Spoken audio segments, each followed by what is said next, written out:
silakan duduk. Haleluya. Puji Tuhan. Haleluya, saudara.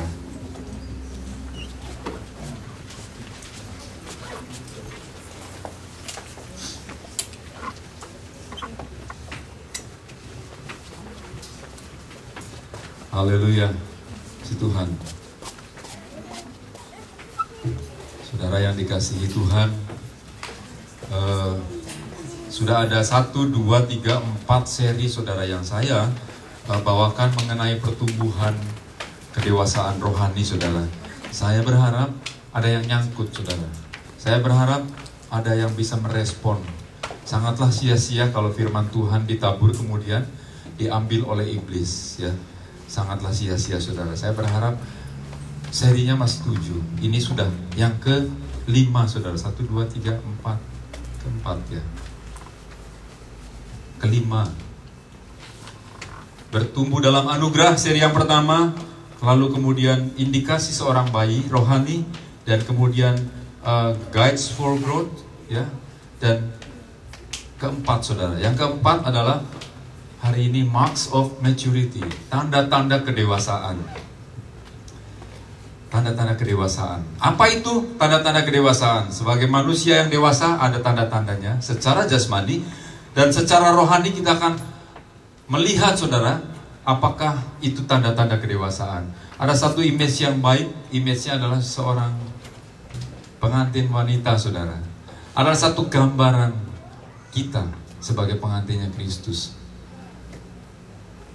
Saya jadi kepengen taruh ini karena kalau tidak ada halangan, Tuhan mengizinkan semuanya. Bulan depan FC Campbellton akan mantul, saudara. Jadi ini pengantinan terus. Bukan hanya karena Pangeran William yang akan menikah tanggal 29 ini ya. Mempelai, kalau saudara melihat gambaran mempelai yang sangat cantik saudara. Saudara bisa membayangkan saat saudara waktu menikah ya, yang sempat dirayain, sempat berbajukan seperti ini. Saudara teringat, atau saudara yang juga akan mantu, atau teringat waktu Ibu Flor juga mantulani, dia begitu sibuknya mendandani semuanya. Ya, sebuah gambar yang indah, mempelai wanita. Dia berkerudung putih. Banyakan kita suka dengan pengantin berbaju putih, saudara.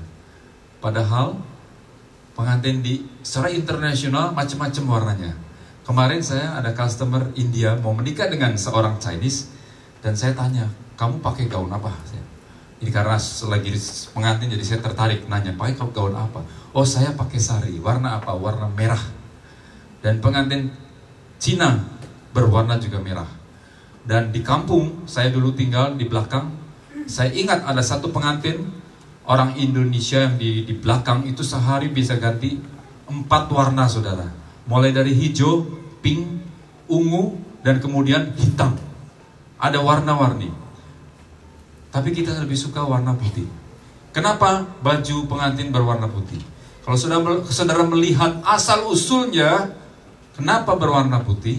Di tahun 1840, Queen Victoria, Ratu Victoria, saya kira bukan Ratu Victoria yang mamanya Elizabeth, karena dia menikah di tahun 1840, dia menikah dengan cousin-nya saudara, yang bernama Albert, dan di pernikahan itu dia mulai menggunakan warna putih sebagai gaun pengantin. Dan sejak itu warna itu disukai terus menerus sampai saat ini. Sampai saat ini saya lihat juga calon pengantin dari William, siapa namanya, Middleton, dia sampai dikonteskan, sampai dikonteskan baju pengantinnya. Siapa yang menang itu nanti yang akan dipakai modelnya. Ya, di kompetisi saudara. Dan terakhir final ada 56 finalis dan satu yang menang yaitu yang bernama siapa namanya? Becky Sharp. Becky Sharp ini seorang gadis Amerika, ya.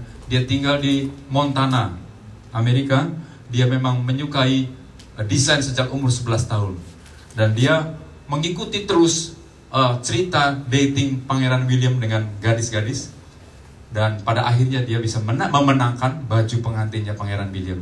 Tapi yang lucunya, dia bilang honest, saya sebetulnya lebih suka Harry daripada William. Tapi dia menang. Dan dia pasti akan terkenal, saudara. Masih muda, anaknya masih belum menikah. Puji Tuhan, itulah gambaran daripada baju pengantin. Warna putih. Warna putih melambangkan kesucian. Itu sebabnya bendera merah putih ya. Putih, darah warna merah, putih hati yang suci. Kesucian. Tanpa kekudusan, sebelum masuk ke dalam ayat firman Tuhan yang pada hari ini kita akan pakai sebagai landasan khotbah saudara, saya akan bacakan tentang pakaian putih saudara. Itu ada di Wahyu 7 ya, Wahyu 7. Ini hanya mengupas pakaian putih saudara. Wahyu 7 ayatnya yang ke-9 sampai 17. Benar enggak Wahyu 7 ya? Oke. Wahyu 7 ayat 9-17. Saya mau baca saja untuk saudara. Kemudian daripada itu aku melihat sesungguhnya suatu kumpulan besar orang banyak yang tidak dapat terhitung banyaknya. Ini wahyu adalah waktu Yohanes di Pulau Patmos, dia mendapatkan wahyu saudara ya. Dia melihat waktu yang akan datang. Dia melihat hal-hal yang akan terjadi sampai pada akhir zaman. Dan ini masa-masa akhir zaman, masa-masa di mana kita sudah bertemu dengan Tuhan ya. Kita sudah tidak di bumi ini. Nah, saya lanjutkan. Yang ke-10. Dan dengan suara nyaring mereka berseru. Mereka itu orang-orang yang ada di sorga saudara. Keselamatan bagi Allah, kami yang duduk di atas tahta dan bagi anak domba. Dan semua malaikat berdiri mengelilingi tahta dan tua-tua dan keempat makhluk itu. Mereka tersungkur di hadapan tahta itu dan menyembah Allah sambil berkata, amin, puji-pujian dan kemuliaan dan hikmat dan syukur dan hormat dan kekuasaan dan kekuatan bagi Allah kita sampai selama-lamanya, amin. Dan seorang dari antara tua-tua itu berkata kepadaku, ya, di sana tuh ada tua-tua yang bertanya kepada Yohanes, siapakah mereka yang memakai jubah putih itu dan dari manakah mereka datang? Maka kataku kepadanya, Tuanku, Tuhan mengetahuinya. Ya. Lalu ia berkata kepadaku, mereka ini adalah orang-orang yang keluar dari kesusahan yang besar dan mereka telah mencuci jubah mereka dan membuatnya putih di dalam darah anak domba Allah. 15, karena itu mereka berdiri di hadapan tahta Allah dan melayani dia siang dan malam di baitnya yang bait sucinya, dan ia duduk di atasnya, di atas tahta itu akan membentangkan kemahnya di atas mereka. Mereka tidak akan menderita lapar dan dahaga lagi, dan matahari atau panas terik tidak akan menimpa mereka lagi. Sebab anak domba yang di tengah-tengah tahta itu akan menggembalakan mereka dan akan menuntun mereka ke mata air kehidupan. Dan Allah akan menghapuskan segala air mata dari mata mereka. Puji Tuhan. Saudara, di ayat ini dikatakan ada sekumpulan orang-orang banyak, ya, dan dikatakan dari berbagai bahasa. Ini di sini atau di tempat lain ya, ada dari berbagai bahasa. Itu adalah saudara dan saya, orang-orang lain yang seharusnya tidak menjadi targetnya Tuhan, karena kita adalah orang yang dicangkokkan. Targetnya Tuhan adalah bangsa Israel. Sebenarnya saudara, itu bangsa yang pilihan Allah, bangsa yang dianggap murni, keturunan yang tidak tercampur dengan keturunan lain. Tapi kita oleh karena darah Yesus, oleh karena darah Yesus, kita dicangkokkan, kita dicuci jubahnya sehingga kita bisa layak menjadi orang yang masuk dalam kerajaan sorga. Jadi kembali ke baju putih saudara. Bisa putih hanya dicelup dengan darah Yesus, bukan dengan rinso. Dengan rinso saudara tidak akan bisa, sampai kulitnya lecet saudara gak akan bisa kudus. Hanya darah Yesus yang bisa menyucikan kehidupan saudara dan saya. Ya, hanya darah Yesus. Itu sebabnya penting, darah Yesus penting untuk kita bisa masuk dalam kerajaan sorga. Kemudian kita melihat selain warna putih yang dipakai oleh pengantin, ya, yang melambangkan kekudusan, melambangkan hidup yang kudus, juga terlihat apa, saudara? Terlihat bagus, saudara, ya. Tidak ada cacat kerut, ya, tidak ada wrinkle. Saya seringkali lihat, dulu ada pendeta bilang begini, wanita sama pria cantik mana, katanya. Coba saudara bisa jawab gak? Wanita dan pria cantik mana?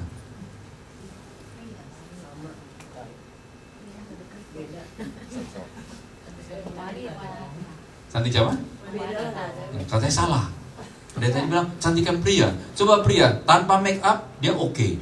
Wanita harus berjam-jam make up dulu katanya, baru kelihatan cantik. Gak juga ya. Ada yang alamiah katanya. Puji Tuhan. Nah, saya percaya kalau ada cacat-cacat di mukanya pada saat pengantin, dia pasti akan dipoles sedemikian rupa sehingga tidak terlihat satu lubang pun. Bopengnya gak kelihatan, kata si anak. Biar bopengan gak kelihatan. Nah, itu pengantin wanita dunia akan dipoles sedemikian rupa sehingga dia layak dipandang sebagai mempelai. Pada saat masuk gedung, semua menunggu pengantin, deng gitu ya. Masuklah mempelai. Yang dilihat pasti perempuan dulu, saudara. Jujur aja, semua mata pasti ngelihatnya pengantin perempuan. Yang laki belakangan. Itu jujur lah. Saya jujur, kan kalau dua begini, kalau mau fokus pasti perempuannya dulu yang dilihat. Kalau perempuan langsung ngomong serai. Yang laki diam aja. Jadi wanita akan jadi sorotan yang pertama. Ya, harus, itu sebabnya wanita harus baik sekali pada saat dia sebagai mempelai. Tapi apalah gunanya, saudara, kalau semua kelihatan baik hanya kelihatannya saja. Sehari setelah menikah, bopengnya kelihatan.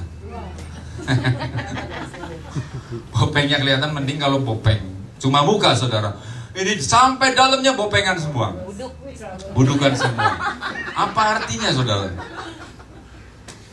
Jadi biarlah pengantin ini bukan hanya tampil indah muk depannya saja. Jangan tampil hanya kelihatan layak jadi mempelai wanita, tapi sebenarnya dia belum layak. Oh, itu yang namanya pangeran dan ratu sehari itu benar-benar terjadi, saudara. Hanya sehari aja, besoknya udah gak ada ratu-ratuan lagi. Yang ada babu pangeran, yang ada kacung. Saling perintah. Saling perintah. Orang Manado, istri saya Manado, jadi jangan tersinggung yang Manado. Orang Manado banyak kalimat perintah, saudara. Orang Jawa banyak kalimat memohon. Tanya Pak Wiwoho, tolong Pak, monggo Pak, gitu kan orang Jawa. Orang Manado enggak, kalimatnya selalu, kalau saya boleh tulis, Yogi itu banyak berbicara dengan tanda seru. Saya bilang, aduh kenapa kamu banyak tanda serunya? Buat orang Jawa kaget, buat orang Jawa, lu kok perintah melulu gitu loh. Apalagi dari posisi kayaknya saya laki-laki kok diperintah. Tapi lama setelah kupingnya tebal, baru saya menyadari, oh ini memang udah dari sononya gitu. Dari sononya, saya bilang ini kamu kawin sama orang Jawa, berubahlah sedikit. Jadi saya nggak kaget-kagetan. Iya, jadi mulai berubah, Yogi mulai, tolong gitu, udah mulai. Dan itu baik, saudara, sudah mulai cocok. Saya juga mulai dong, tingkatkan, jangan terlalu Jawa. Kalau saya Jawa terus saya bisa repot di hadapan orang Manado, istri yang Manado, saudara. Jadi saya mulai tingkatkan, kalau saya kasih tanda seru, separuh dulu dah. Kalau belum bisa langsung. Seru sama tanda tanya. Iya. Itulah, saudara, uniknya. Kalau berbeda suku, kebudayaan, apalagi yang berbeda negara, itu harus lebih panjang usus, saudara ya. Makannya saja sudah beda. Kayak kemarin kita makan di di rumah Bill, temannya mamanya Kelly. Saya perhatikan, oh yang bule sana, bule semua, yang Asia sini. Mau nggak mau saudara, nggak mau terpisah. Karena makanannya saja sudah lain, ngobrolnya lain, bercandanya lain. Susah. Tapi kalau sampai dua negara bisa ketemu, itu anugerah.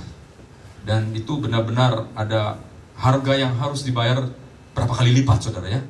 Yang sama-sama Jakarta saja bayar harga, apalagi yang lain negara, itu bayar harganya lumayan mahal. Tapi saya percaya kalau Tuhan ada di antara kedua pasang yang berlainan itu, akan disatukan. Tapi rugi tuh bayar mahal. Expensive mahal bayarnya. Puji Tuhan. Itu mengenai perkawinan saudara, luar biasa. Dan kita akan melihat bahwa tadi soal bopengan. Saya mengidentifikasikan bopengan itu dengan karakter saudara. Mempelai, berkali-kali saya katakan harus sepadan dengan suaminya. Ibu Flor pernah nyeletuk masalah bibit, bebet, bobot. Ya, orang dulu begitu, orang Jawa selalu bilang kalau mau kawin mesti lihat bibit, bebet, bobot. Bibit berbicara keturunan, keturunannya bagus enggak, ada yang aneh-aneh enggak, gitu. Ya kan, tukang adu ayam enggak, ya kan, tukang ini enggak, itu keturunan, genetik. Luar biasa orang Jawa ini, bibitnya dilihat, dikeker. Kalau bibit sudah oke, kemudian kedua bebet. Bebet kalau nggak salah karakter ya Bu Flor ya, sifat ya. Bebetnya ini seimbang apa enggak? Ya, memang perlu. Kalau kita suami istri nggak seimbang, agak susah. Jadi dari awal kita memang nggak bisa seimbang banget, tapi kira-kira, oh gue masuk lah.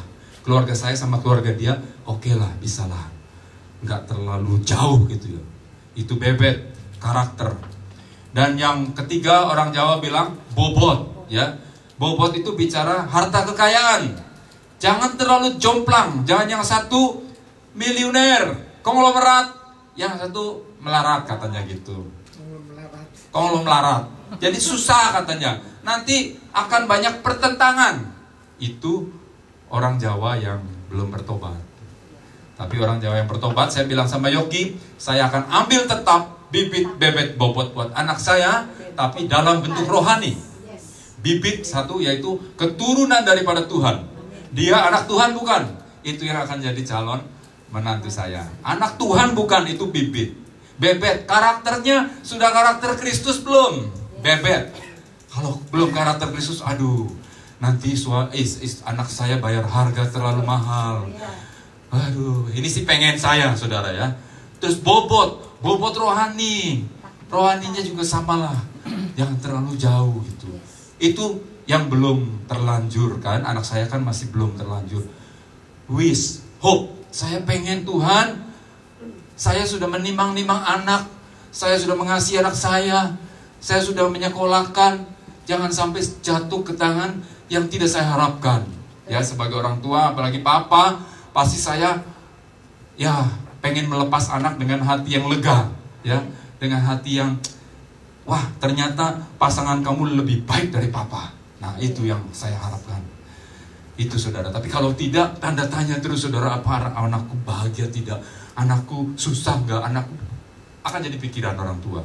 Saya percaya Bu Flor yang menjadi orang tua, yang sudah mantu juga sama begitu. Orang tua tidak ada habisnya saudara. Jangan pikir sudah menyelesaikan anak, selesai. Itu memang bule. Tapi kita enggak. Setelah selesai sekolah, bekerja, kita ikut doa, Tuhan berikan pekerjaan. Setelah dapat pekerjaan, kita doa lagi, dapat jodoh, dapat cucu. Terus kesusahan anak itu akan menjadi beban kita, ya.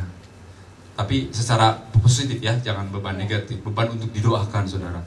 Terus menerus, itu sebabnya bibit, bebet, bobot untuk pilih menantu penting, tapi yang rohani saudara. Jangan yang duniawi lagi. Ini ngomongin pengantin terus saudara.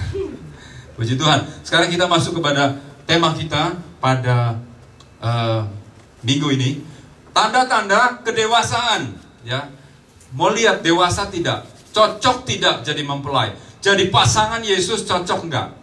Kalau nggak cocok, saudara beresiko saudara. Marks of maturity. Kita akan baca Efesus 4 ayat 7 sampai 16. Efesus 4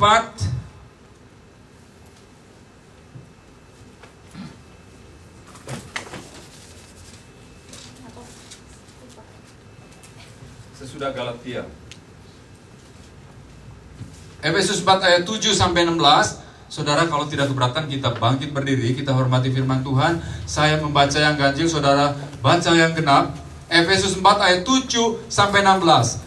Tetapi kepada kita masing-masing telah dianugerahkan kasih karunia menurut pemberian Kristus. 8.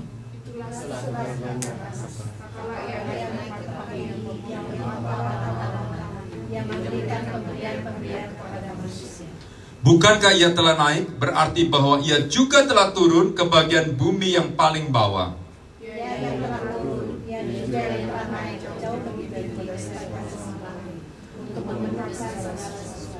Dan ialah yang memberikan baik rasul-rasul maupun nabi-nabi, baik pemberita-pemberita Injil maupun gembala-gembala dan pengajar-pengajar,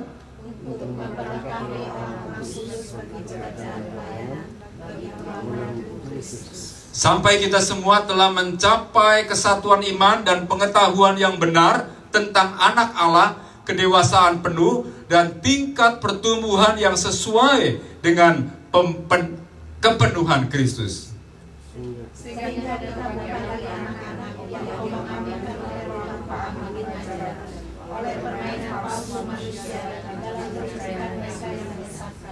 Tetapi dengan teguh berpegang kepada kebenaran di dalam kasih, kita bertumbuh di dalam segala ke arah Dia, Kristus yang adalah kepala.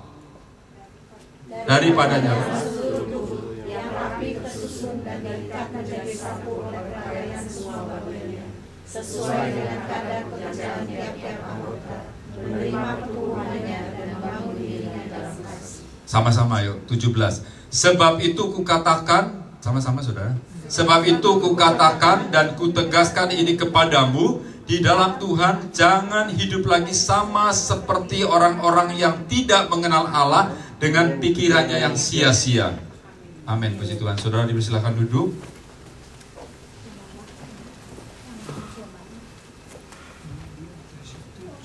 Saudara, tanda-tanda kedewasaan. Saya akan mereview sedikit ya, supaya saudara tambah masuk. Memang simple, tapi kalau memang simple dan saudara mungkin sudah tahu, tapi kalau saudara tidak merespon dan tidak melakukan, apalah gunanya saudara. Jadi terus saya akan masukkan saudara review yang khotbah-khotbah lalu. Apa yang membuat kekristenan berbeda? Apa yang menjadikan saudara Kristen, disebut Kristen ya? Orang Kristen harus, saya bilang harus diawali dengan kelahiran baru. Kelahiran baru. Tanpa kelahiran baru, orang tersebut belum disebut Kristen. Mungkin bisa dijadikan dikatakan simpatisan atau partisipan. Mungkin, ya. Tapi seorang Kristen dia harus mengawalinya dengan kelahiran baru, ya. Dan kelahiran baru kita tahu bahwa sangat mudah. Bertemu dengan Yesus secara pribadi, menerima Dia sebagai juru selamat pribadi, minta ampun segala dosanya, dan ada satu titik balik, ya, ada titik balik. Ada satu orang yang dia bicara banyak tentang kekristenan, tapi kalau dia hidupnya tidak ada titik balik dari yang lama ke yang baru, akan menjadi satu pertanyaan bagi orang-orang yang mendengarnya. Dia sedang memberitakan apa ini? Jadi orang Kristen harus punya titik balik dari hidup yang lama ke hidup yang baru. Dulu merokok, sekarang tidak merokok. Salah satu contoh. Dulu gampang marah, sekarang sabar. Itu salah satu contoh. Memang kita tidak akan sempurna seperti yang Yesus mau, belum. Ada proses, makanya saya bilang pertumbuhan lama. Ada proses. Tapi titik balik itu harus bisa terlihat oleh orang lain, saudara. Jadi saudara jangan bilang hanya Tuhan yang tahu, hanya Tuhan yang tahu, pokoknya Tuhan yang tahu. Gawat saudara kalau orang ngomong hanya Tuhan yang tahu. Padahal Alkitab mengatakan bahwa kita adalah suratan terbuka. Kita menjadi saksi. Orang lain akan lihat Kristus dalam hidup kita, dalam bentuk kesaksian hidup kita. Jadi kalau kita cuma bilang, pokoknya Tuhan yang tahu, lu gak usah tahu deh, pokoknya Tuhan yang tahu. Itu sesuatu yang menurut saya tidak benar, saudara. Kita juga tidak bisa berpura-pura menjadi Kristen, tidak bisa. Pura-pura, ya kan harus penuh kasih, ketawa gitu. Berapa lama? Capek saudara kalau coba pura-pura. Menjadi Kristen harus sungguh-sungguh ada titik balik yang disebut kelahiran baru. Yang waktu Yesus bertemu dengan Nikodemus dikatakan engkau harus lahir dari air dan roh. Harus diperbarui hidup kita. Itu yang disebut Kristen. Dan yang akan membedakan bahwa Anda seorang Kristen adalah sikap saudara dan saya setelah kita lahir baru. Ada banyak agama yang mendefinisikan lahir baru dengan penyerahan anak. Oh, saya sudah diserahkan waktu umur 2 bulan oleh ini gereja ini. Itu bukan lahir baru, ya. Oh, saya sudah ke gereja bertahun-tahun, tapi tidak pernah mengalami kelahiran baru, yaitu pengubahan hidup lama ke baru. Itu bukan Kristen, saudara. Jadi kekristenan jelas harus mengalami satu titik di mana disebut kelahiran baru. Dan saya percaya kalau kita sungguh-sungguh, saudara pasti. Dulu saya belum sungguh-sungguh waktu menjadi Katolik dan dipimpin oleh Tuhan sampai bertemu dengan Tuhan, bertekuk lutut, dan di situ saya mengalami kelahiran baru. Walaupun saya katakan saya tidak seperti Fajar. Fajar itu kelahiran barunya luar biasa, pesat, cepat sampai saya takut. Saya lebih lambat. Saya jatuh bangun. Bahkan saya dihajar dengan satu sakit penyakit. Itu sekian lama, saudara. Saya sekian lama stubborn. Sudah nangis-nangis di gereja, yes. Tapi saya masih ngawur. Hidup saya tidak sesuai dengan firman. Setiap minggu saya bisa minta ampun, tapi kemudian hari-hari lain kembali lagi. Tapi setelah itu saya bilang, Tuhan, kasih saya waktu, kasih saya umur, supaya saya bisa memperbaiki hidup saya, supaya saya bisa melayani Engkau. Dan puji Tuhan, Tuhan sampai saat ini beri kesempatan, dan Tuhan dengar, Tuhan jawab. Kalau saudara rindu, saudara nyatakan itu kepada Tuhan. Jangan merasa terlalu berdosa, jangan merasa terlalu bejat. Tidak ada kata istilah itu. Bahkan Alkitab katakan, dosamu merah seperti kirmisi akan diubah seperti salju, saudara. Itulah Tuhan, ajaib. Kalau manusia tidak bisa, hanya Tuhan, hanya darah Yesus. Yang image yang kedua, ini saya akan ulangi lagi. Rencana Allah bukan hanya lahir baru, tetapi ada pertumbuhan, ya. Lahir, bertumbuh, dan kemudian dewasa. Itu God's plan, itu rencana Allah, itu desainnya Allah. Jadi tidak ada istilah, pokoknya saya sudah lahir baru, saya sudah berhenti merokok, saya sudah berhenti marah-marah, saya sudah berhenti nonton film porno. Bukan itu saja, itu bagus, tapi baru step awal, baru step yang pertama. Tapi Tuhan mau kita bertumbuh, saudara. Bertumbuh menjadi dewasa.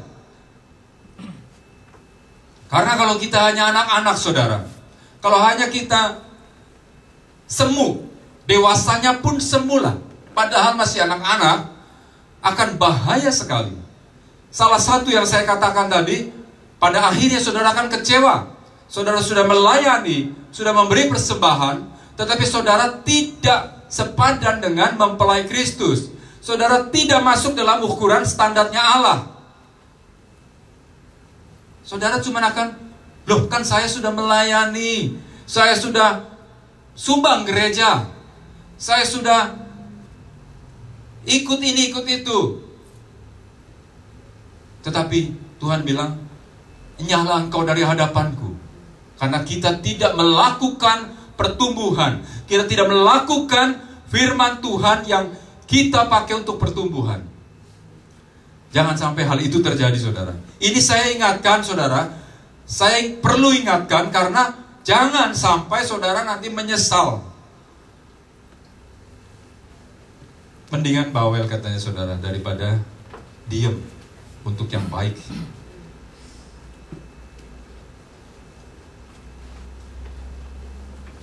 Ini plannya Tuhan, ya. Jadi saudara ingat, bukan sekedar Kristen lahir baru, tapi saudara terus harus bertumbuh.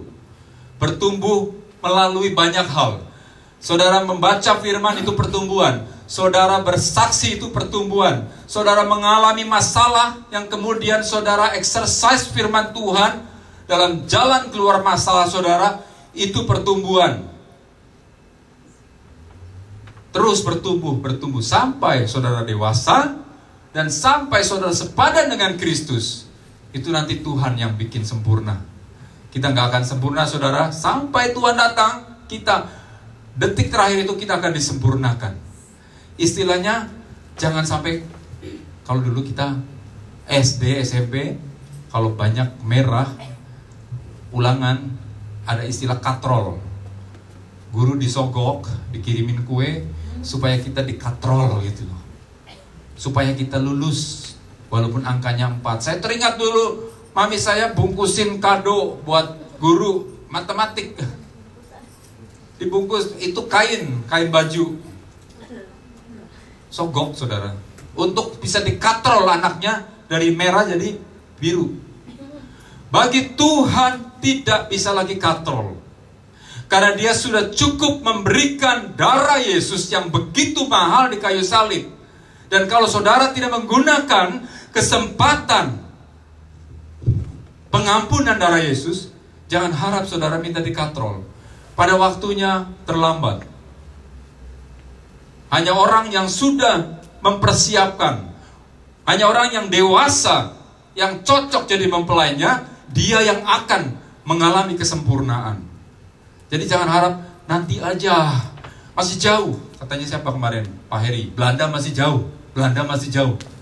Jangan katakan itu, saudara. Karena Tuhan bilang waktunya tidak ada yang tahu. Anak pun tidak tahu. Masanya tahu, waktunya tidak tahu. Tepatnya tidak tahu. Kalau saudara tahu gampang. Saudara bisa minta ampun 1 jam sebelum saudara Tuhan Yesus datang. Tapi tidak ada yang tahu. Dan yang kita lakukan hanya kita bersiap-siap melakukan firman Tuhan, menjadi anak Tuhan yang sungguh-sungguh. Itu yang kita bisa lakukan. Seperti wanita yang bijak dan wanita yang bodoh. Sama-sama capek, sama-sama ketiduran, sama-sama jenuh. Mana ini pengantin tidak datang-datang. Tapi wanita yang pandai, dia punya minyak ekstra, dia punya Roh Kudus, dia tetap punya relationship dengan Tuhan. Sehingga pada saat mempelai datang, sama-sama terbangun. Dan si wanita yang bijak ini masuk dalam pesta anak domba Allah. Tetapi wanita yang bodoh tertinggal. Karena dia kekurangan minyak, saudara. Kekurangan minyak bicara tidak ada Roh Kudus. Kekurangan minyak bicara ketidakdewasaan anak-anak yang hanya meributkan masalah-masalah yang tidak signifikan.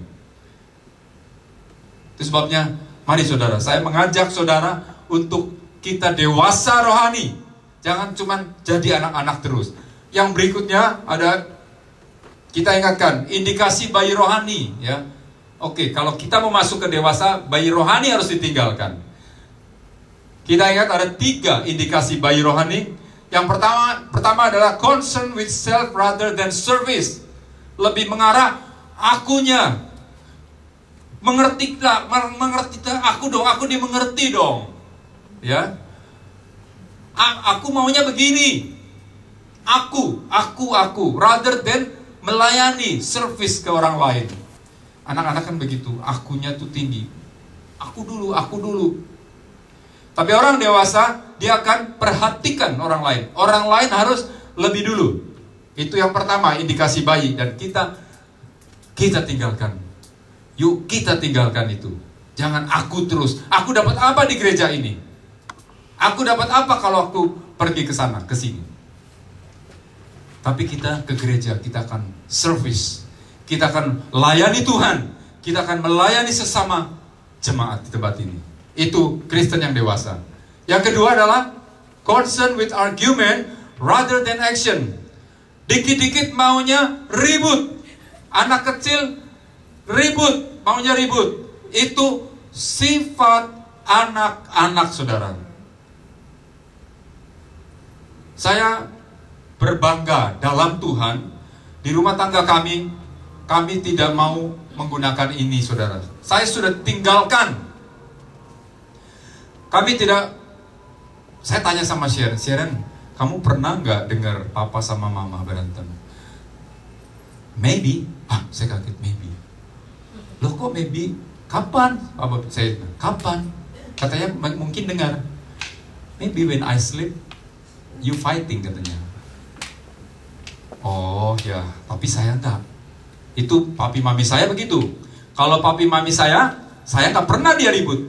Makanya sekarang saya juga nggak mau ribut. Karena papi mami saya pintar.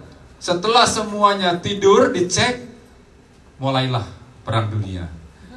Tapi nggak perang dunia lah saudara.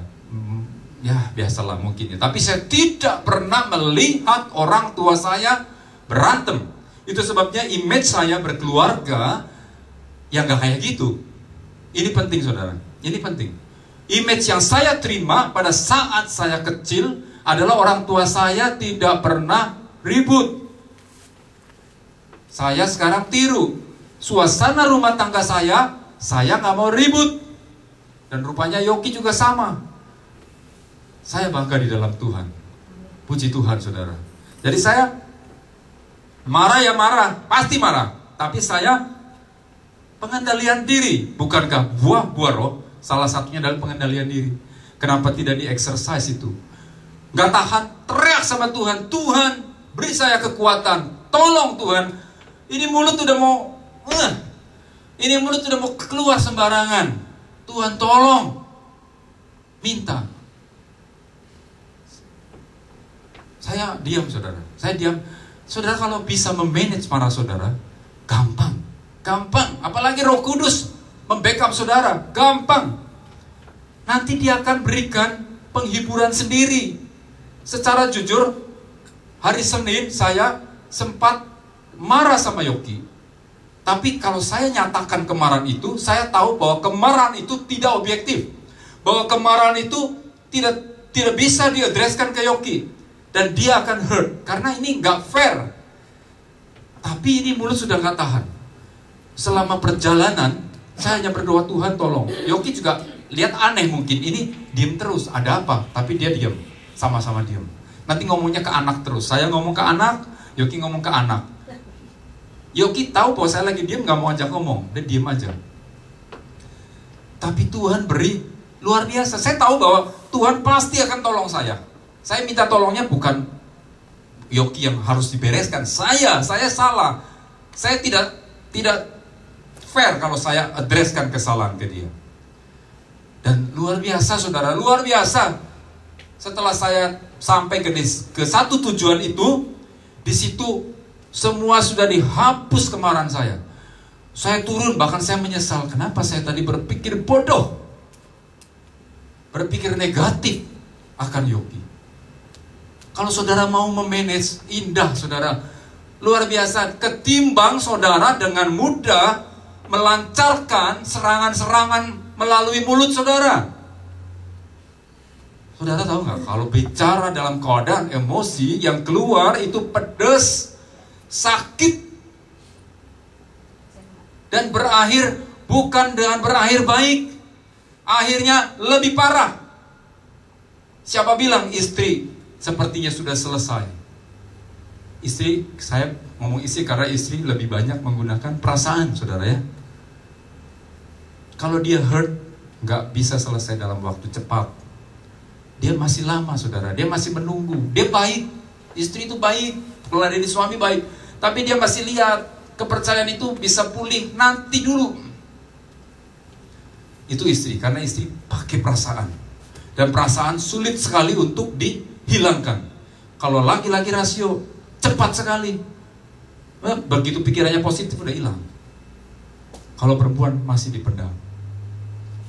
Itu sebabnya, jaga. Kalau saudara emosi, jaga. Demikian juga ibu-ibu. Kalau emosi, jaga. Jangan sampai kelepasan lah. Saudara, suratan yang terbuka.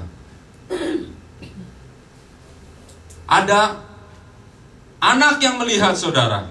Even anak gak ada malaikat, ada Tuhan.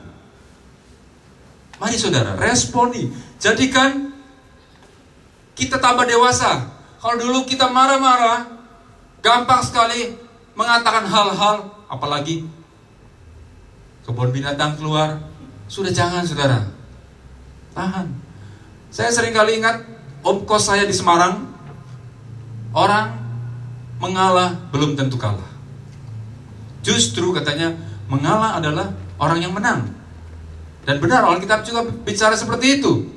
Betapa bodoh, kata Amsal, yang menyatakan kemarahannya seketika itu juga.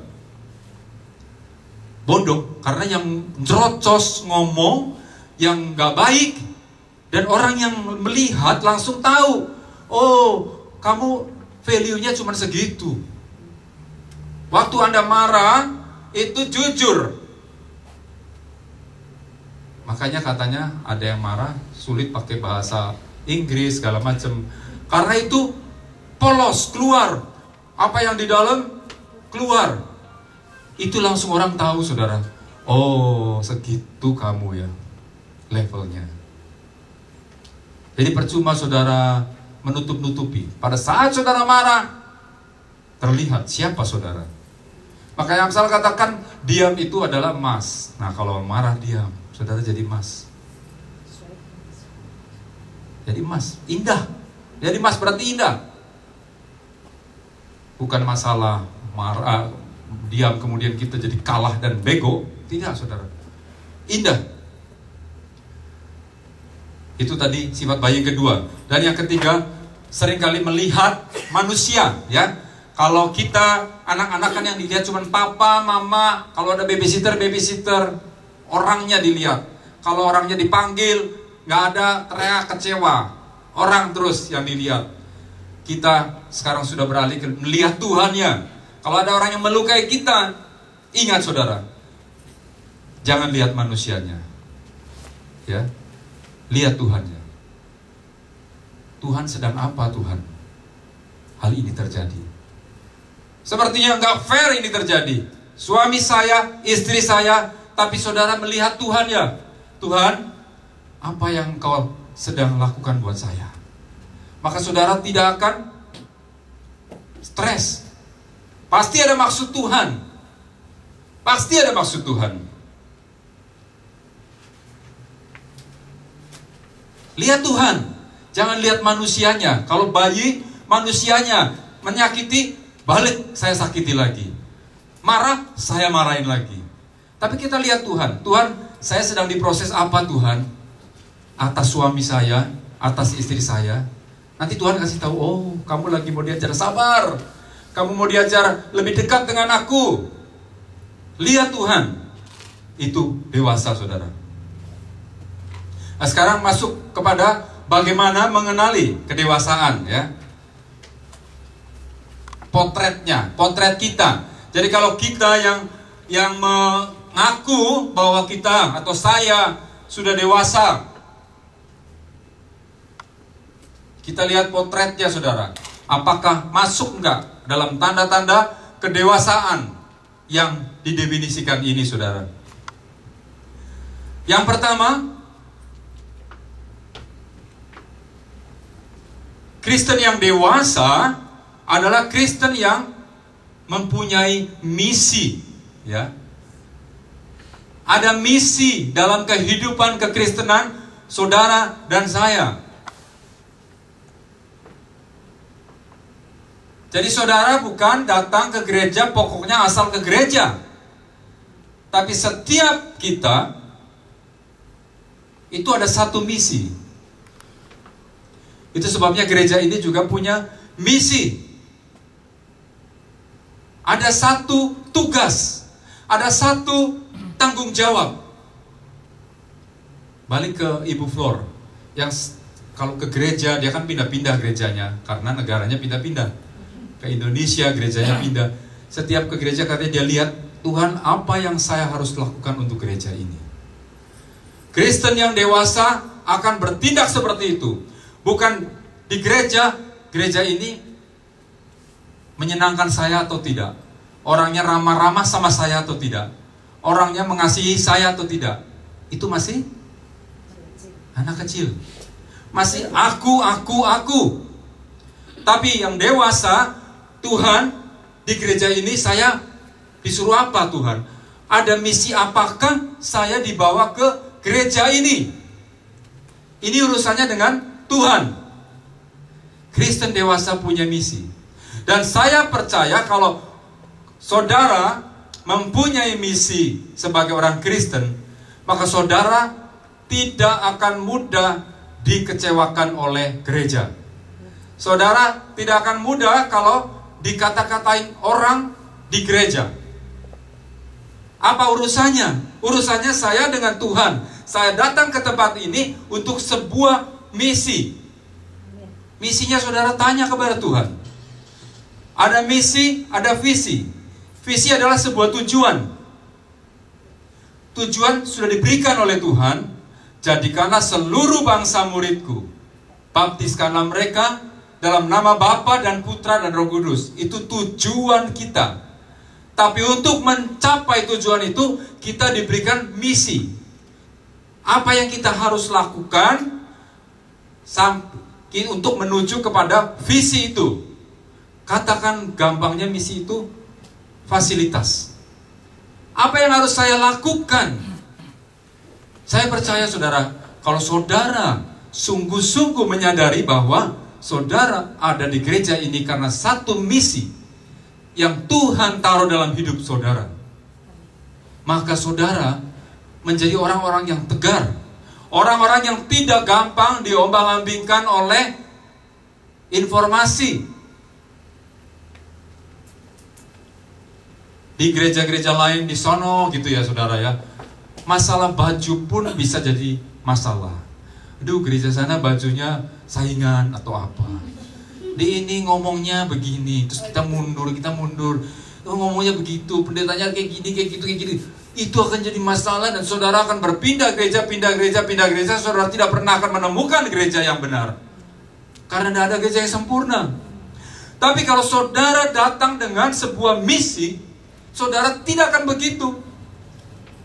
Simple. Misi saya menjadi pendamai. Misalnya di gereja di mana saya ada. Jadi kalau ada orang ribut, saudara yang akan mendamaikan. Saudara diributin, saya toh pendamainya. Saudara tidak akan kecewa. Ya, jadi mari kita belajar untuk menjadi dewasa. Hanya Kristen yang kekanak-kanakan, yang mudah sekali kecewa dan keluar dari gereja. Karena dia tidak mengerti misinya. Mertua dari kakak saya, dia tua-tua sidang, saudara. Dan dia mempunyai sebuah misi di gerejanya. Kedatangan Betani, Pak Niko, di kotanya, di Bandung, itu membuat semua jemaat kabur karena lokasinya berdekatan. Gereja ini cukup tradisional, masih gereja Bethel lama, bahkan pendetanya pun sangat old fashion. Anak-anaknya satu persatu meninggalkan. Ditambah lagi belakangan pendetanya punya kasus untuk layak ditinggalkan. Semua anak-anak katakan, "Papi, ngapain di situ?" Tapi si papi menjawab, satu jawaban yang luar biasa, saudara, sangat luar biasa, dan saya kagum sama orang tua ini. Kalau saya pergi, siapa yang akan mendoakan dia? Kalau saya pergi, siapa yang akan mendoakan pendeta ini? Ini sebuah contoh bahwa dia Kristen yang mempunyai misi. Dia tidak langsung seperti anak-anaknya, wah pendetanya kacau, pergi. Karena anak-anaknya tidak punya misi, saudara. Tapi ayah ini sampai dipanggil Tuhan, dia masih tetap di gereja itu. Karena gereja itu memang benar, firman Tuhannya benar.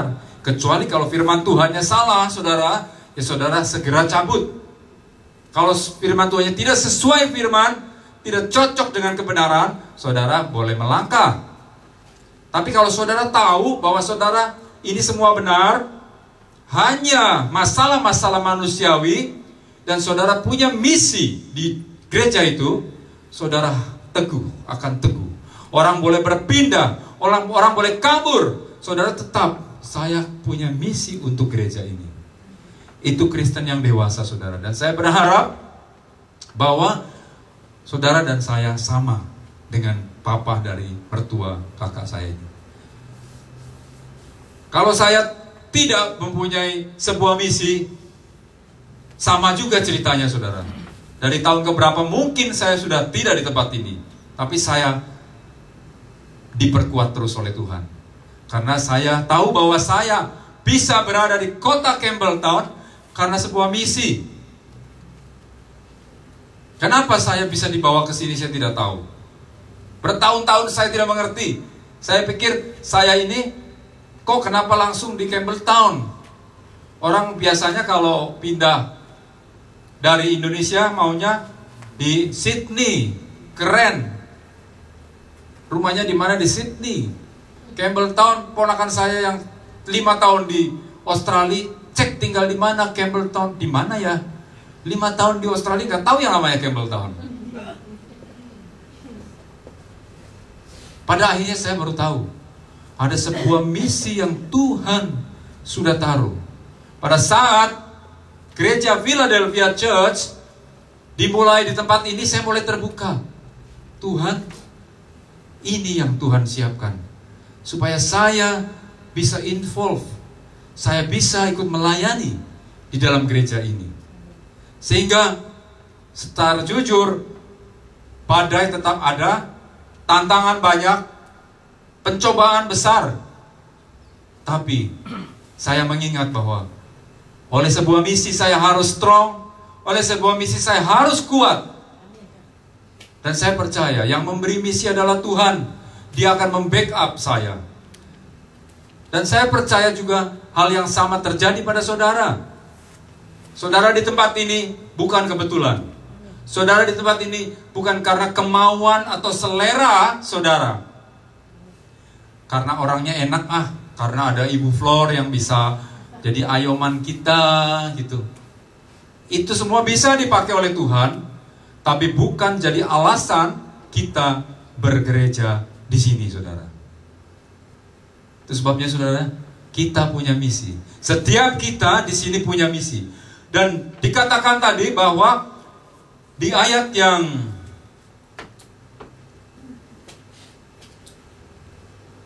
ke-11, dan ialah yang memberikan Tuhan, ya, baik rasul-rasul, nabi-nabi, pemberita-pemberita Injil, maupun gembala-gembala dan pengajar-pengajar untuk memperlengkapi orang kudus bagi pekerjaan pelayanan, bagi pembangunan tubuh Kristus.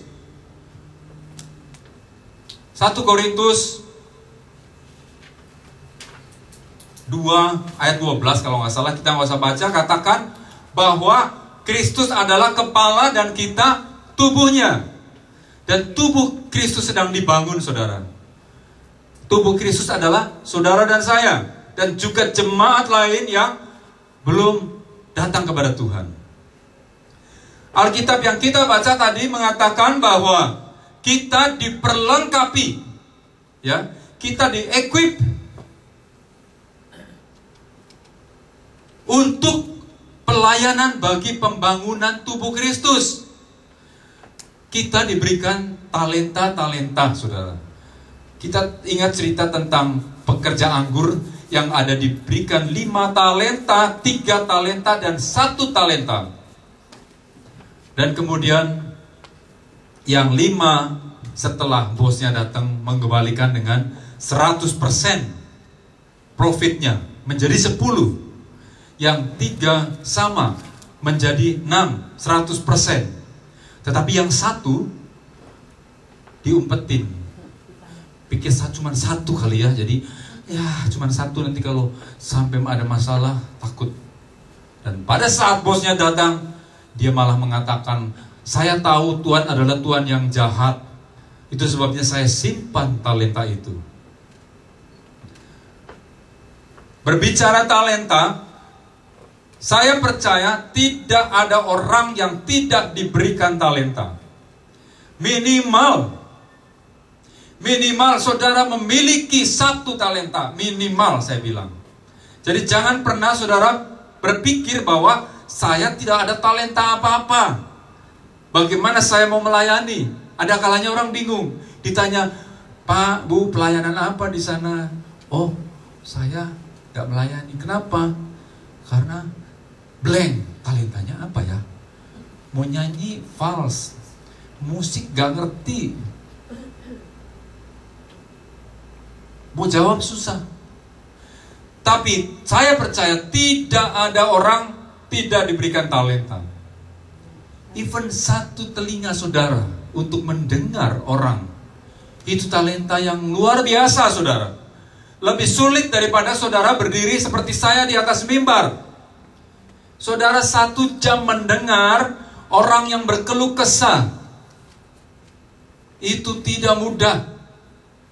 Mendengar, kemudian sabar Bu, yang kuat ya Bu ya. Ngomong baru sedikit, yang sono ngomong terus. Kuping bisa panas, nempel dengan telepon. Itu talenta saudara. Saudara diberikan 2 telinga. 1 telinga pakai.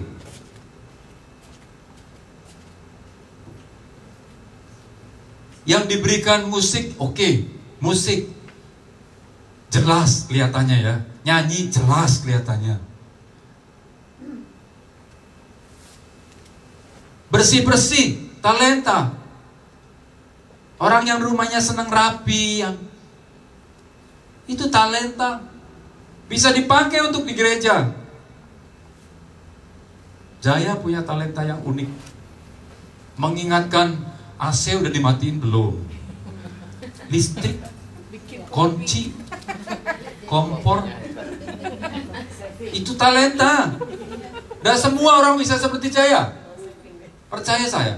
Saya pun cuek. Kalau pergi sama Yoki udah gak inget kompor, gak inget kunci. Udah, ingetnya kita mau kemana gitu. Tapi Jaya ini talenta. Makanya kalau gak dipakai sayang Jaya. Jaya tetap Jaya. Bayangkan kalau AC-nya jalan terus, mahal dan sia-sia. Tidak ada orang tanpa talenta. Tapi banyak orang yang tidak mau menggunakan talentanya. Dikubur. Dan harinya datang, saudara, mana talenta yang aku berikan?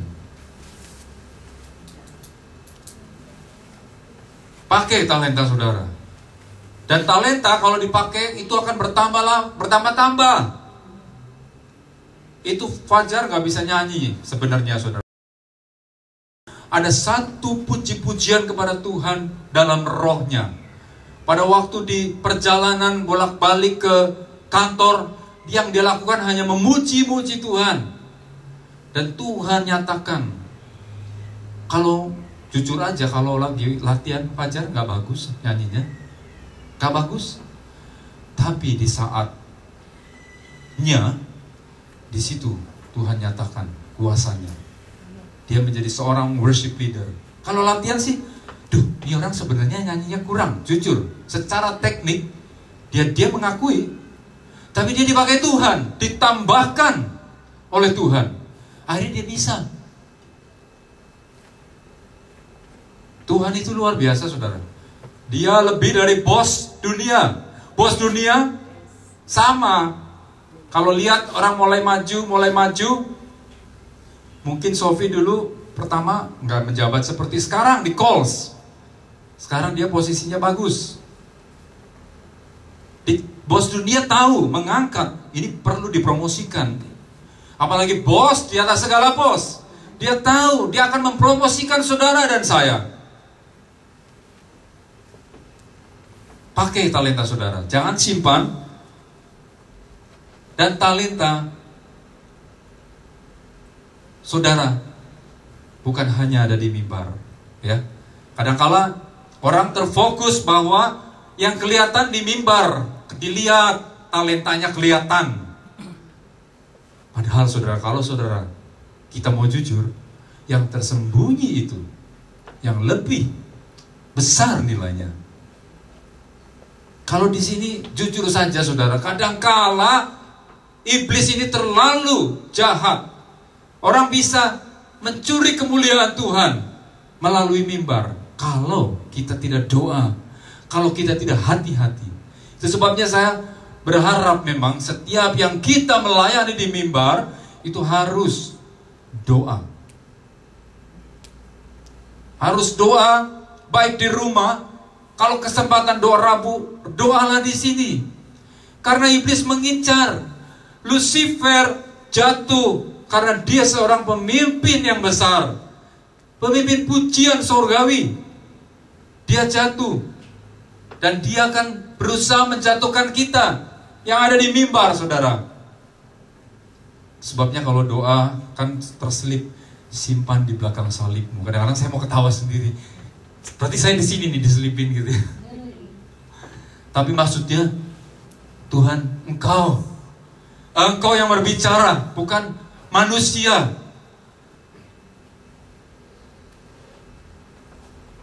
Saudara yang melayani saya himbau, berdoa saudara. Saudara akan menjadi sasaran iblis. Sasaran paling tidak satu sasaran, yaitu sasaran kesombongan dan mencuri kemuliaan Allah.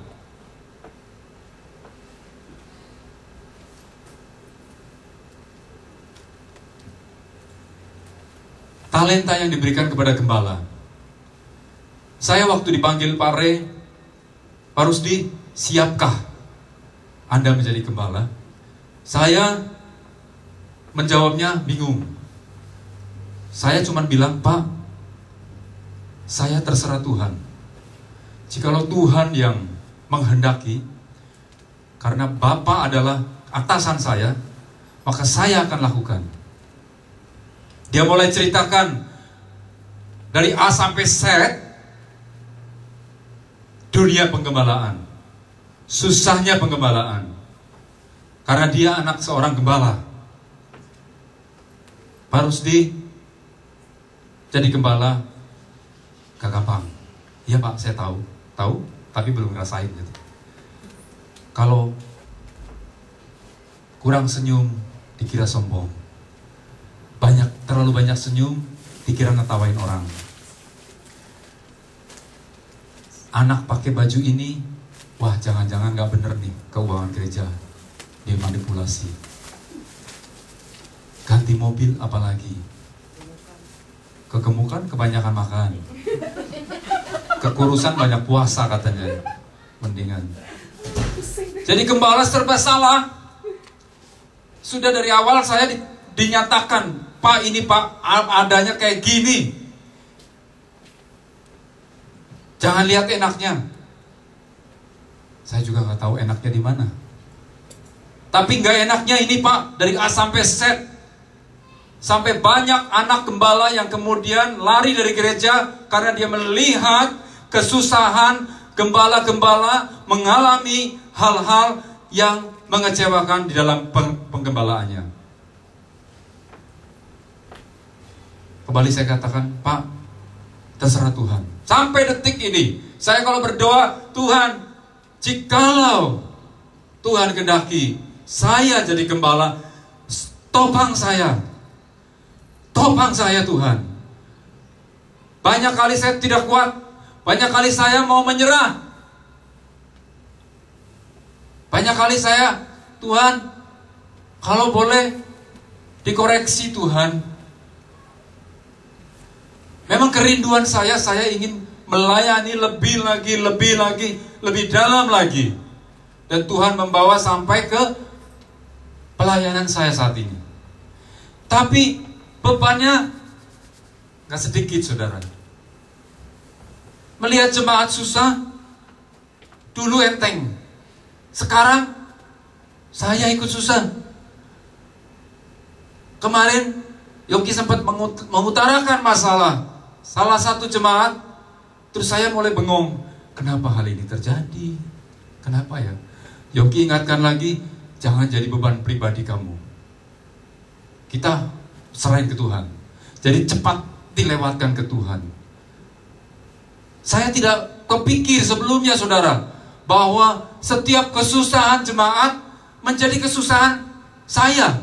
Itu benar-benar saya tidak terpikir. Setelah di posisi ini, setelah saya merasa menjadi orang tua, saya merasa bahwa susah sekali keluarga A, susah sekali keluarga B. Gimana ya jalan keluarnya?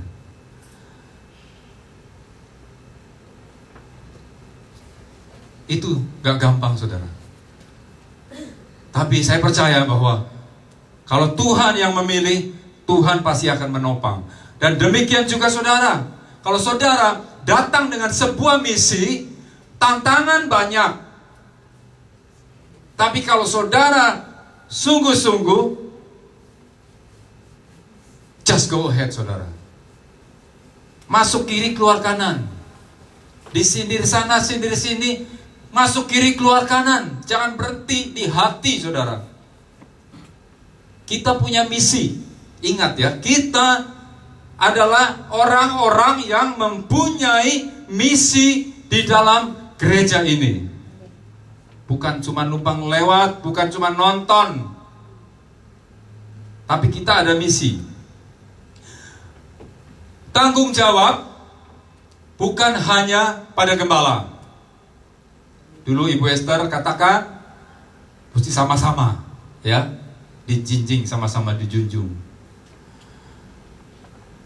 Bahayanya kalau merasa bahwa itu kan tanggung jawabnya gembala, korusdi, musik tanggung jawabnya si A, si B. Jemaat hanya menjadi penonton. Nanti yang dikhawatirkan satu hal. Pertama jadi penonton, berikutnya akan jadi hakim, saudara. Jemaat ini akan menjadi hakim. Dia hanya akan, kok begitu? Kok begini? Kok kayak gitu? Itu bukan talenta.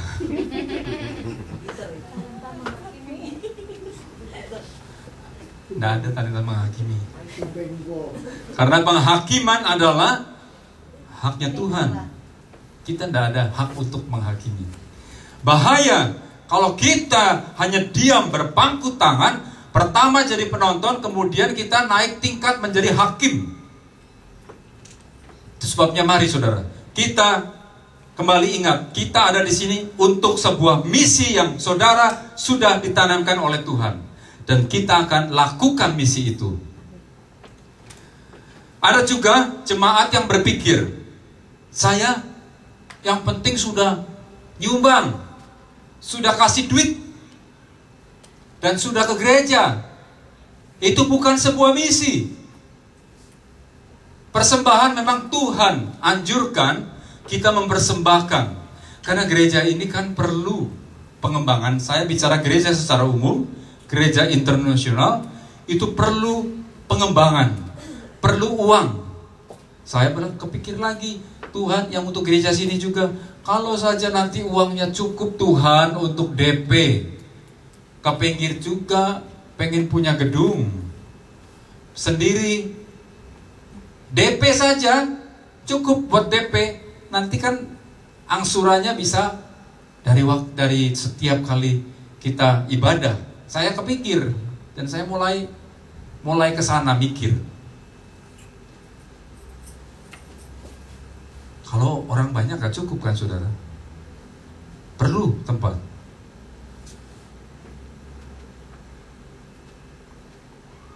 Tidak cukup hanya untuk memberi terus pulang, bye-bye. Itu bukan sebuah misi. Orang-orang yang percaya, yang mempunyai sebuah misi, pasti dalam aktivitas kekristenan mereka ada penjangkauan kepada orang lain. Saya suka rata-rata orang di sini sudah. Kalau saya boleh sebut nama ya Rina. Rina punya jiwa misi, menjangkau orang. Saya lihat beberapa kali ya. Yang lain sudah, yang lain ada, saya tahu. Mereka ya kois juga saya ingat baru 1 minggu atau 2 minggu jadi anak Tuhan udah bisa membawa misi sampai ketemu minggu. Itu misi.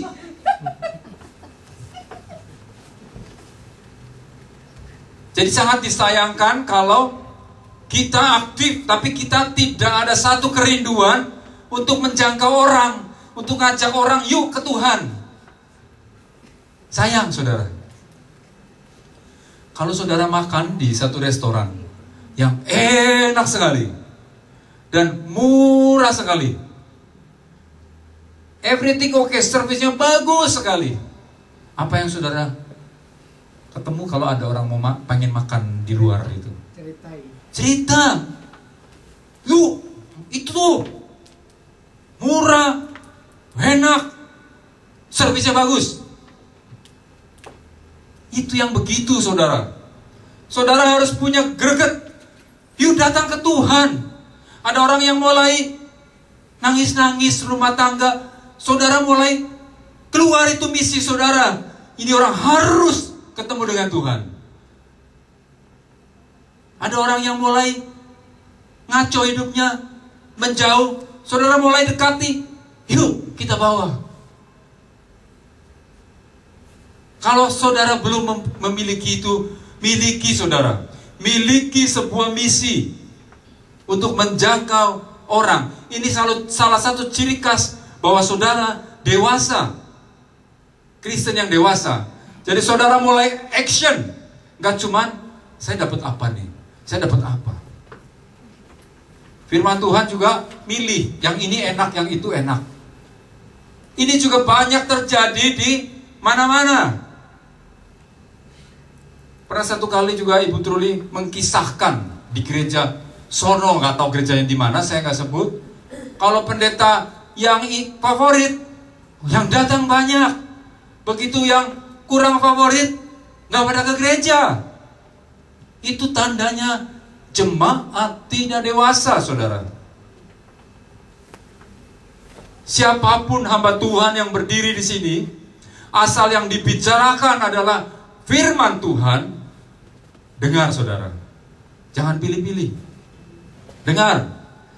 Kecuali kalau yang dibicarakan bukan firman Tuhan, yang ngaco, saudara tidak perlu dengar. Tapi saya sudah berdoa untuk mimbar ini, supaya mimbar ini dikuduskan. Dan setiap yang keluar dari mimbar ini adalah kudus. Saya hampir biasakan saudara, sebelum mulai kerja saya masuk. Mungkin Ibu Flor juga sudah, tapi Ibu Flor di hari yang mungkin Minggu biasanya pagi-pagi, kecuali hari ini telat karena saya Tuhan saya minta pengudusan ini, bangku-bangku semua sesuai dengan Ibu Sheryl ya Bu, suruh didoain, saya doain semua. Ibu Truli kasih bangku banyak, jadi doanya banyakan dikit.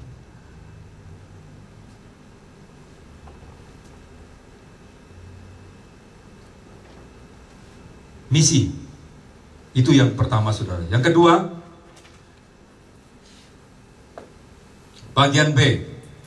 Orang Kristen yang dewasa, ciri yang kedua adalah membangun. Dia sebagai pembangun, builder. Dia membangun bagi orang lain. Itu Kristen dewasa saudara. Jadi kalau saudara melihat ada yang lemah, kasih kekuatan, backup. Kecewa dengan si A, kasih kekuatan. Jangan ikut, jangan nimbrung, jangan apain. Si Erwin kok gaya banget ya jambulnya misalnya ya Erwin, sorry kan anak muda, saya juga mau jambul juga. Jangan nambahin. Malah saudara katakan, kalau kamu kepengen, doa yuk. Itu contoh ya, Win, sorry Win. Sebab ada yang kecewa dengan yang lain, dengan saya kecewa, jangan ditambahin. Emang sih dari dulunya kok Rusi begitu, Om Rusi begitu, Pak Rusi begitu. Jangan saudara. Itu berarti saudara bukan menjadi builder. Itu berarti saudara belum memiliki tanda-tanda kedewasaan. Kalau ada saya dikatain, saya cuma minta tolong. Bukan untuk saya saudara, tapi untuk kemuliaan Tuhan. Kalau ada yang ngatain saya, tolong cover. Yuk doain. Kalau memang saya salah, ya kamu maafin ya. Kita doain ya, supaya korupsi itu benar. Jangan ditambahin, emang sih dia begitu. Orang-orang lain juga ngomong begitu. Kalau hancur, kemarin ada satu ibu waktu di rumah Bill, seorang Italia. Saya tanya, you gereja mana gitu ya? Oh, my church is broken. Broken my church. My church is broken. Oh, ada gereja broken. Sudah itu baru dia cerita bahwa hamba Tuhannya kecantol dengan wanita lain. Hamba Tuhan ini sudah menikah, dan wanita lain itu membawa semua hidupnya. Dan pendeta itu lupa diri, bahkan lupa pada misinya saudara, dan tercerai-berai. Nah, saudara tahu, kalau begitu kasihan, dia stres. Orang lain, saya bilang, loh apa gak ada penggantinya? Gak ada. 50 orang, memang tidak besar, tapi 50 orang itu kocar kacir dan tidak tahu kemana, dan mereka harus bertanggung jawab. Pendeta ini harus bertanggung jawab. Orang-orang di dalam yang dewasa harus bertanggung jawab atas kebobrokan daripada si pendeta ini. Tapi kalau ada satu kali saya mengalami, tolong saudara cover saya. Demi misi berjalan. Kalau saya makin dipurukkan, terpuruk, makin terpuruk saudara. Saya juga manusia, saya juga bisa melakukan hal yang ngaco. Tapi kalau saudara cover, saudara doain saya, saudara juga tutupi, iyalah, korupsi kan masih manusia. Ayo kita bantu, kita doain.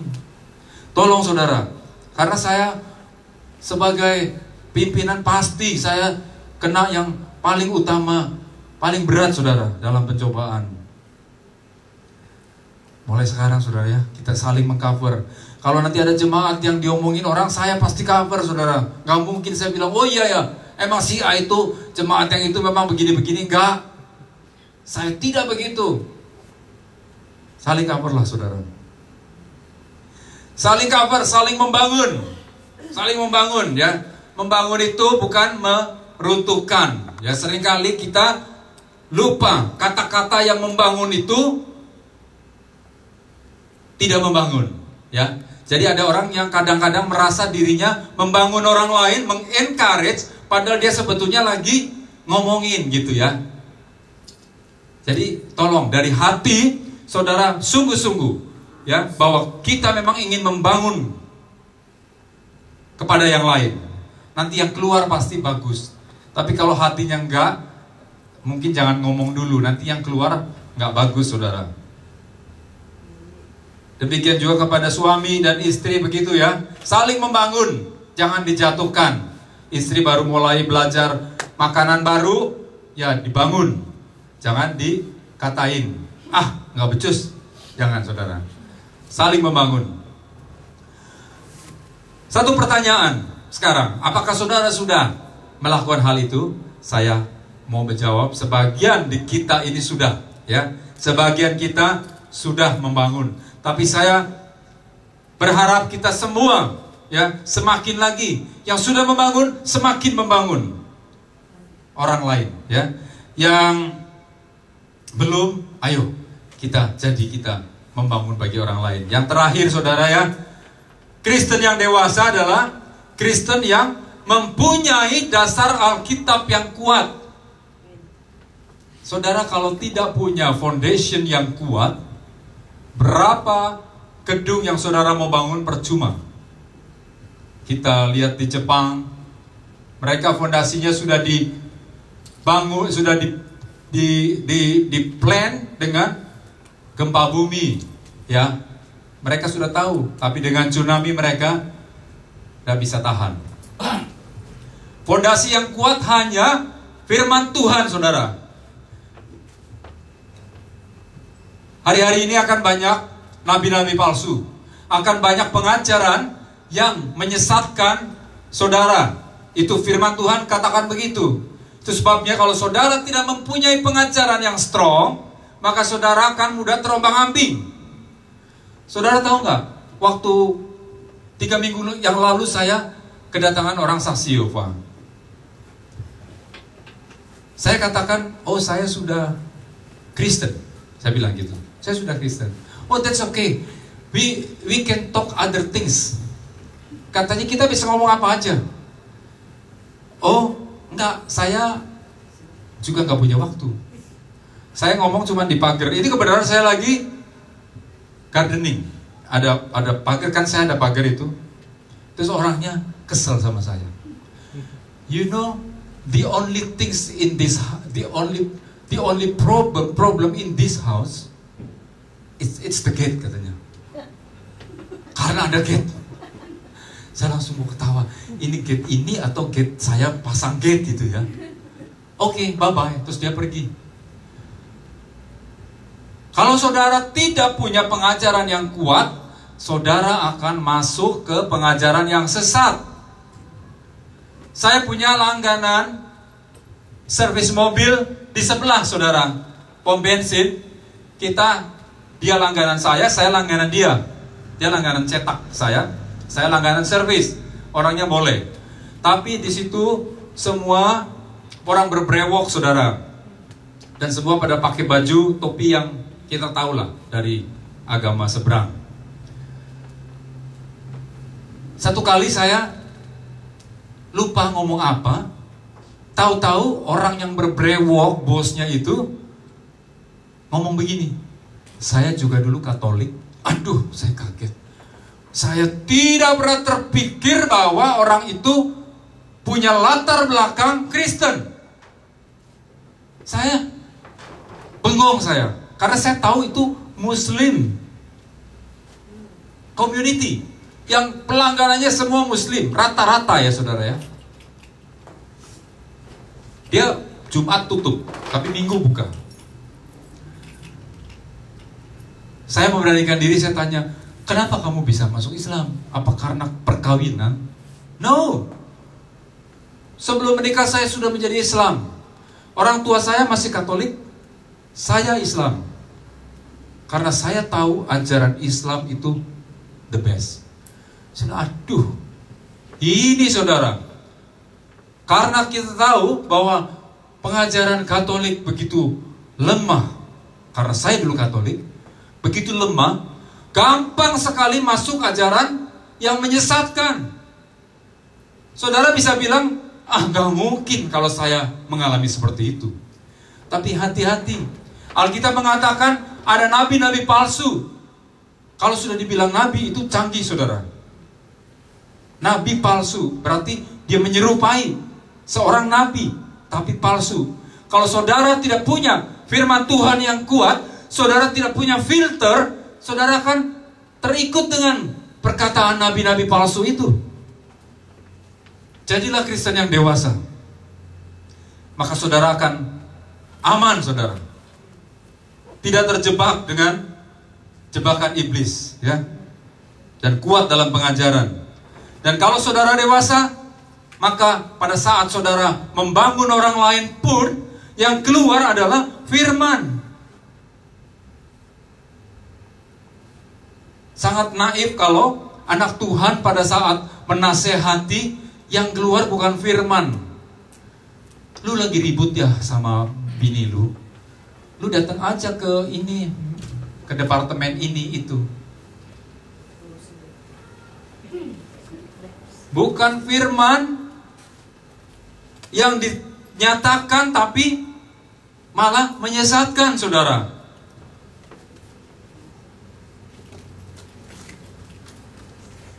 Welcome, Babs. Albert.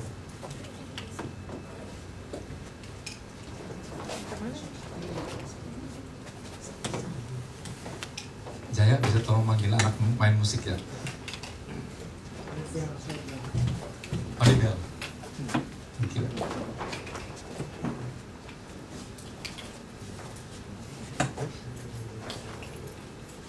How are you, Albert? Oke, jadi ada 3 hal yang kita lihat tanda-tanda kedewasaan. Yang pertama tadi, Kristen yang dewasa adalah Kristen dengan sebuah misi. Ya, saya berharap kita sudah benar-benar mempunyai misi. Ya, kalau ada yang belum tahu, saudara tanya kepada Tuhan, Tuhan, untuk apa saya ada di sini? Ya, untuk apa? Saudara di sini dengan sebuah misi. Ya, pasti itu. Dan yang kedua, kita sudah pelajari orang Kristen dewasa adalah orang yang membangun orang lain, ya. Bangun. Saya jatuh, saya lemah, dibangun. Ayo Korusni lagi. Ayo Ibu, ayo kita bangkit lagi. Yang jauh, ayo kita dekat lagi, ya. Itu orang Kristen yang membangun, orang Kristen dewasa. Dan yang ketiga, orang Kristen yang dewasa adalah orang Kristen yang mempunyai pengajaran firman Tuhan yang kuat. Pengajaran firman Tuhan bisa melalui gereja ini, bisa belajar sendiri, saudara, ya. Baca firman Tuhan, terus baca renungan, dengar firman Tuhan melalui CD-CD. Itu akan mendewasakan saudara. Puji Tuhan, kita akan angkat pujian. Tadi yang apa? Jadikan bejana. Ya, kesimpulan sekarang. Kesimpulan, saudara. Mari kita periksa hidup kita, kekristenan kita. Usia saudara, lamanya saudara menjadi Kristen, tidak menjadi ukuran kedewasaan saudara. Kadang-kala kita merasa bahwa kita yang sudah tahu banyak firman, kita merasa sudah dewasa. Tapi adakah tanda-tanda kedewasaan yang ada pada saudara? Kalau belum ada, di area mana? Di mana ada area yang saudara belum lakukan pertumbuhan? Mari saudara, kita lakukan. Mari kita jalani sebagai Kristen yang dewasa. Dengan 1 talenta kita layani, kita lakukan misi di gereja ini. Mari kita saling membantu satu sama lain. Gereja ini mungkin tidak semua dewasa, tapi bagi yang dewasa, bantu. Jangan saling memojokkan, tapi saling backup, saling mengencourage, sehingga kita layak menjadi mempelainya Kristus yang tidak bercacat celah, pengantin yang dewasa. Kita bangkit bersama-sama. Kita akan akhiri ibadah kita dengan pujian Bagaikan bejana siap dibentuk.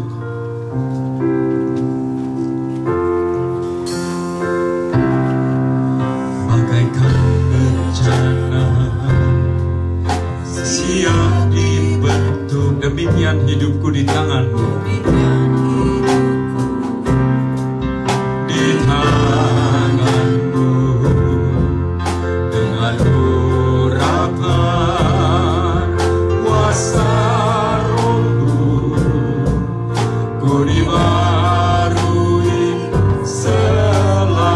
Jadikanku alat dalam rumahmu Tuhan. Jadikanku alat dalam rumahmu.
liat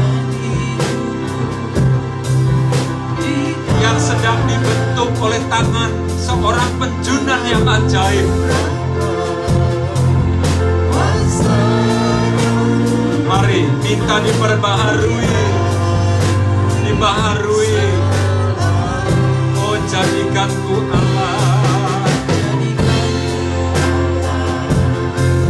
dalam rumahmu. Inilah hidupku Tuhan. Amin. Di tanganmu, bentuklah seturut kehendak-Mu. Pakailah sesuai rencana-Mu Tuhan. Amin. Sama-sama katakan dengan sungguh. Oh, seperti-Mu Yesus, disempurnakan Tuhan. Amin. Haleluya.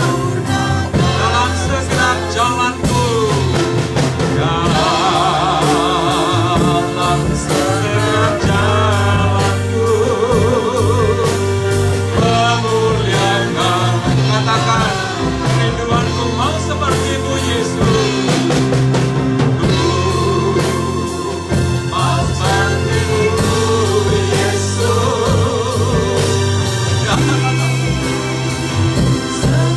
Haleluya, haleluya, amen.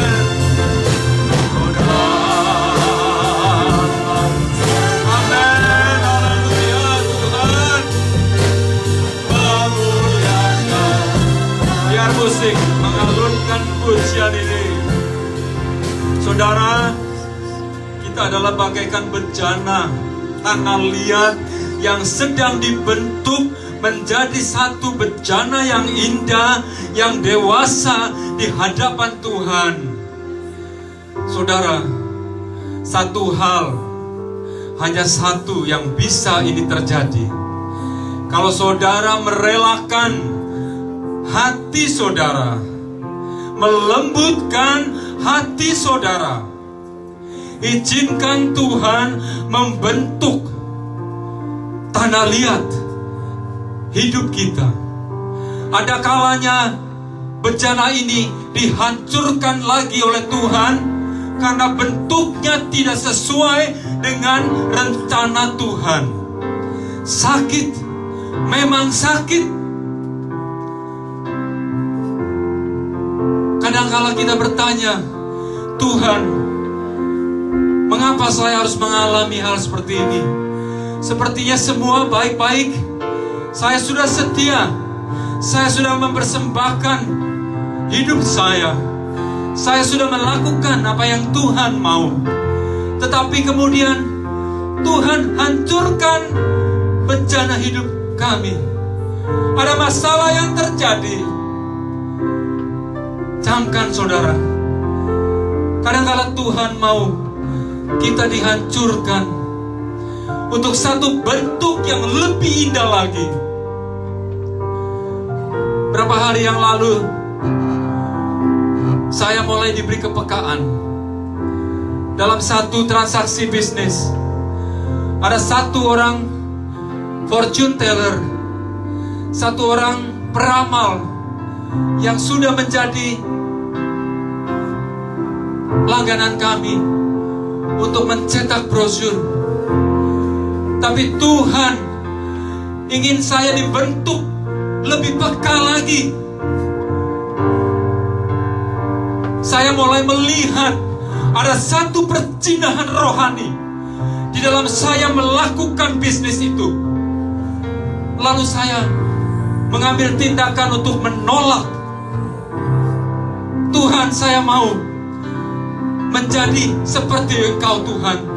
Saya tolak. Orang tersebut marah. Dia katakan perusahaan saya bisa disu. Tapi saya lebih mau indah di hadapan Tuhan. Buat apa saya memiliki perusahaan yang baik, tapi saya tidak baik di hadapan Tuhan? Demikian juga saudara. Saya berharap saudara akan terus menambah kepekaan saudara. terus menambah lagi. Kalau ada hal-hal yang masih harus saudara buang, harus saudara tinggalkan, baik itu sifat bayi saudara, coba kita renungkan baik-baik saudara. Renungkan baik-baik. Ada sifat bayi apa dalam kerohanian saya?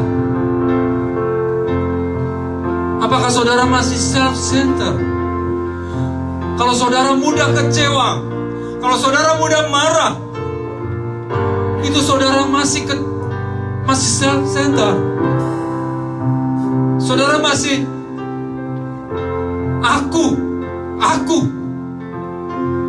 aku yang dipuaskan, aku yang dilayani. Saya mengajak saudara, tinggalkan itu. Ganti kata aku dengan saudara-saudara yang di sekitar saudara.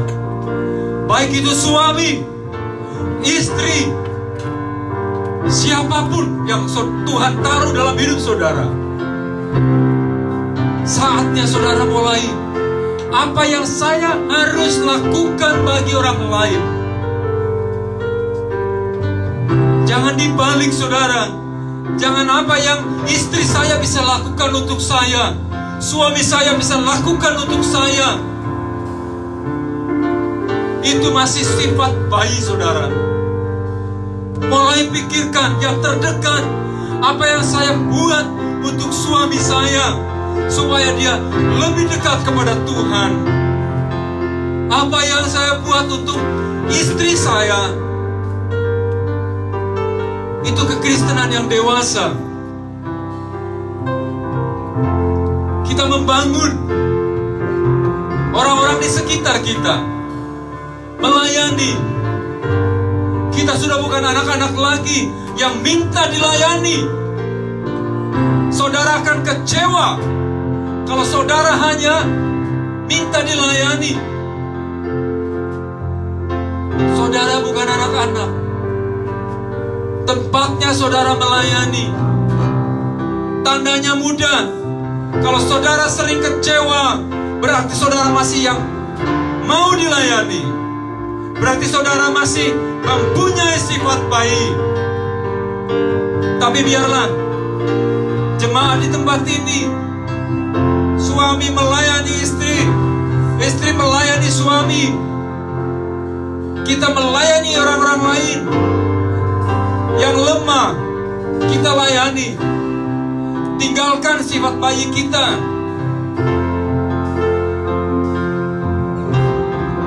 Mari saudara, hanya saudara sekarang dengan Tuhan. Saudara coba flashback hidup saudara. Adakah hal-hal yang saudara harus berubah untuk menuju kedewasaan?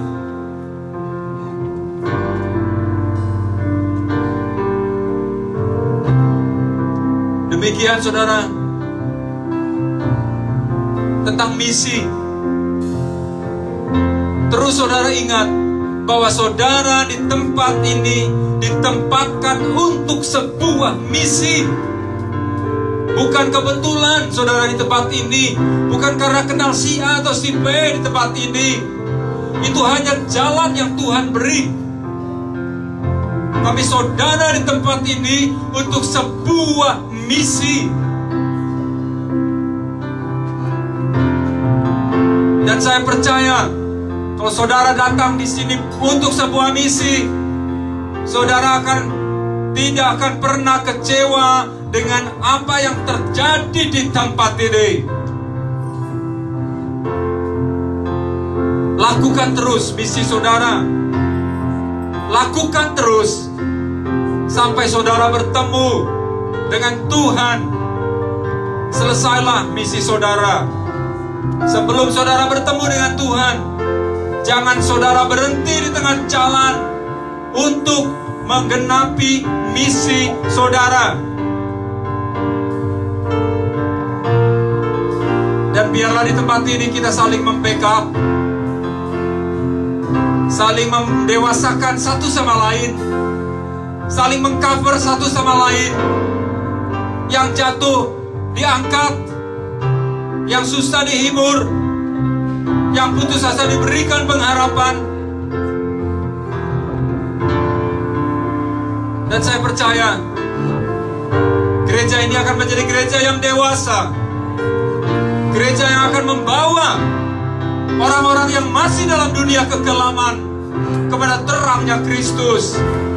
Karena ada orang-orang yang dewasa di tempat ini, ada orang-orang yang mempunyai misi di tempat ini. Angkat pujian ini saudara, buka hati saudara, biarkan Tuhan membentuk bencana hati saudara. Apa yang tidak baik, relakan untuk diangkat, diubah. Bagaikan bencana, bagaikan bencana, siap dibentuk. Amin. Tuhan dengar, Tuhan. Tuhan dengar. Katakan dengan jujur.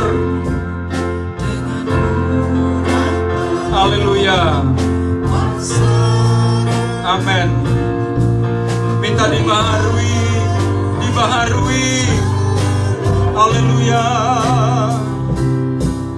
Jadikanku Allah dalam rumah-Mu, dalam hidupku, di tangan-Mu. Bentuklah Tuhan seturut kehendak-Mu. Kehendak, pakailah Tuhan sesuai rencana-Mu. Sama-sama nyanyikan, ku mau seperti-Mu. Ku mau seperti-Mu, Yesus. Disempurnakan Tuhan. Haleluya. Dalam segenap jalanku, memuliakan nama-Mu Tuhan. Haleluya. Memuliakan lagi. Sungguh-sungguh ku mau seperti-Mu Yesus. Ku mau seperti-Mu Yesus. Sempurnakan selalu dalam segenap jalanku, memuliakan. Sekali lagi katakan, ku mau seperti-Mu Yesus. Ku mau seperti-Mu. Amin. Haleluya. Sempurnakan selalu dalam segenap jalanku, dalam segenap jalanku, memuliakan. Nah, katakan memuliakan nama-Mu, memuliakan. Lagi sekali untuk memuliakan nama-Mu Tuhan, memuliakan nama-Mu. Bapa dalam sorga, kembali Tuhan, tujuan kami Tuhan, satu hal, hanya memuliakan nama-Mu.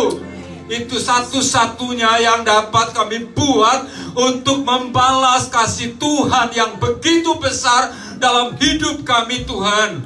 Tuhan, kami ingin memuliakan dengan sikap kedewasaan hati kami, kekristenan kami Tuhan. Dan kami percaya Tuhan, kalau kami memiliki kedewasaan rohani, maka Tuhan kami akan menjadi orang-orang yang dewasa di dalam rumah tangga kami Tuhan. Kami akan menjadi orang-orang tua yang dewasa. Kami akan menjadi masyarakat yang dewasa. Dan kami Tuhan akan menjadi mempelai Kristus yang dewasa Tuhan. Terima kasih Tuhan. Terima kasih Bapa dalam sorga. Tuhan, terima kasih Tuhan untuk firman Tuhan yang mengajar kami, yang membangunkan kami. Tuhan, kami tidak mau iblis mencuri firman-Mu. Itu sebabnya Tuhan, tanamkan firman-Mu di dalam hati jemaat-Mu. Tumbuhkan firman-Mu menjadi buah-buah roh, dan mereka boleh merasakan Tuhan bagaimana menjadi seorang Kristen yang dewasa Tuhan. Terima kasih Tuhan. Terima kasih Bapa dalam sorga, sehingga hidup kami Tuhan bukan hidup yang terombang-ambing, bukan hidup yang menjadi korbannya iblis Tuhan, tetapi hidup kami adalah hidup yang penuh dengan kemenangan Tuhan. Terima kasih Tuhan. Terima kasih Bapa. Ada banyak masalah kami tahu Tuhan, tetapi kami akan hadapi semua masalah kami dengan sikap dewasa kami, dengan kedewasaan rohani kami Tuhan. Dan kami percaya Tuhan, jawaban setiap permasalahan kami yang saat ini datang dengan kesusahan, Tuhan menghiburkan melalui kedewasaan kami Tuhan. Yang sakit pun Tuhan sembuhkan Tuhan, karena kami percaya bahwa bilur-bilur-Mu kuasanya tidak berubah, dulu dan sekarang dan selama-lamanya. Terima kasih Tuhan. Terima kasih Bapa dalam sorga.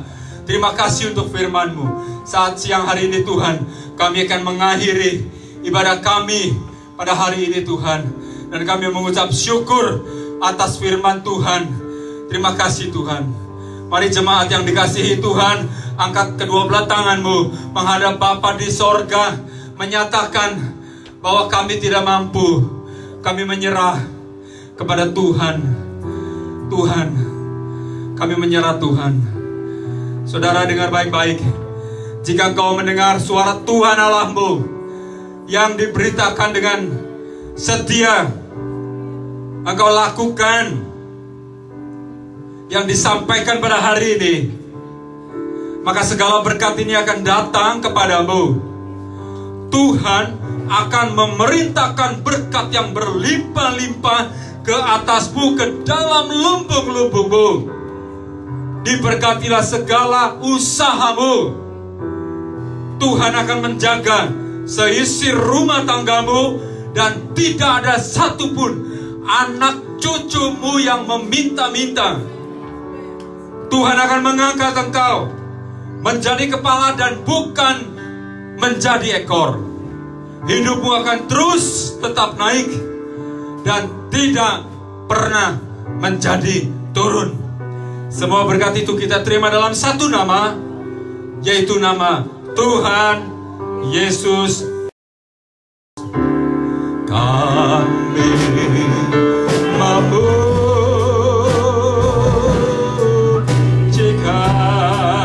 besar. Katakan dengan pujian yang sungguh ajaib Tuhan, ajaib Tuhan. Haleluya. Amin, ajaib Kau Tuhan. Ajaib. Kami memuji kebesaran-Mu Tuhan. Kami memuji kebesaran-Mu. Ajaib Tuhan, ajaib Tuhan. Ajaib Tuhan, Kau sungguh ajaib. Haleluya. Ajaib. Sekali lagi kami memuji kebesaran-Mu. Amin. Memuji kebesaran.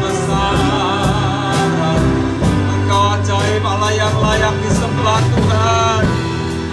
Ajaib Tuhan, ajaib, ajaib Tuhan.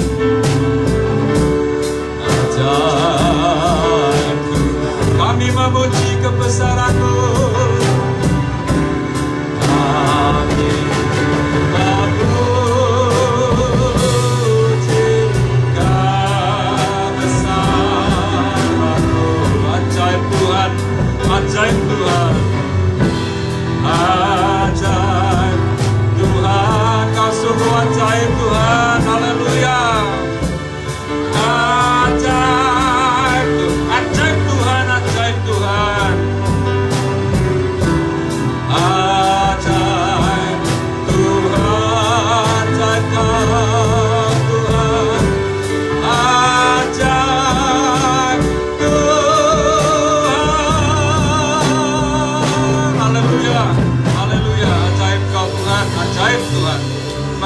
Tuhan. Terima kasih Bapa.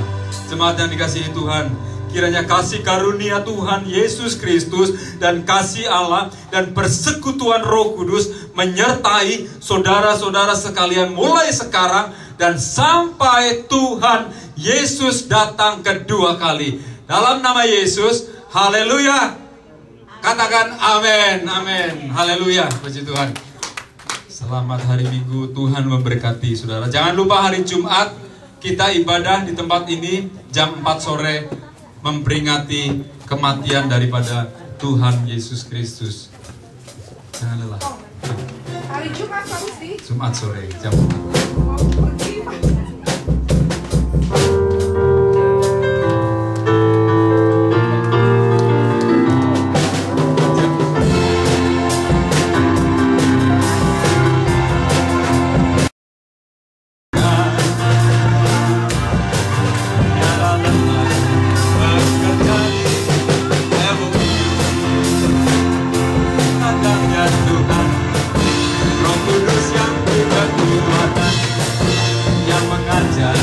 Dan menopang, jangan lelah bekerja bersamamu Tuhan yang selalu mendukungkan akan segalanya. Ratakan tanah, ratakan tanah bergelombang, putar tanah yang berubah, menjadi siap dibantu di atas dasar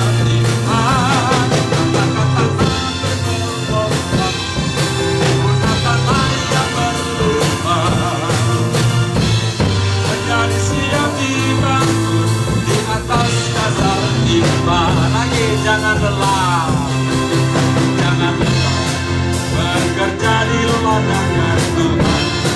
Roh Kudus yang beri kekuatan, yang mengajar dan menopang. Jangan lelah bekerja bersamamu Tuhan yang selalu mendukungkan segalanya. Rasakan tanah bergelombang, timbulkan tanah yang berlubang, menjadi siap dibantu di atas dasar iman. Katakan tanah bergelombang, timbulkan tanah yang berlubang, menjadi siap dibantu di atas dasar iman. Lagi sekali ratakan. Ratakan tanah bergelombang, timbulkan tanah yang berlubang, menjadi siap dibantu di atas dasar iman. Ratakan tanah bergelombang, timbulkan tanah yang berlubang, menjadi siap dibantu di atas dasar, menjadi siap dibangun. Menjadi siap dibangun, menjadi siap dibangun, menjadi siap dibangun di atas dasar iman. Haleluya, haleluya. Oh my goodness. Please, kamu jangan suka bertukar ya. Nggak jadi rekaman. Saya bilang itu aman.